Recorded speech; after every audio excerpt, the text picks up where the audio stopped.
crocodile. She laid her eggs in the warm sand.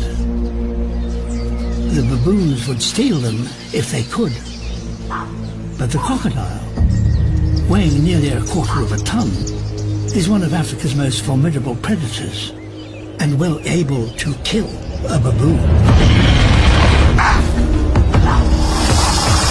So the utmost caution is required. Their plan is simple.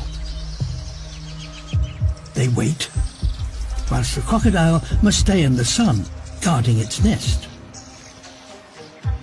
The baboons keep their cool in the shade, waiting for just the right moment. The crocodile begins to gape. It's a way of losing heat. The sun gets stronger, but the crocodile stays on guard and risks overheating.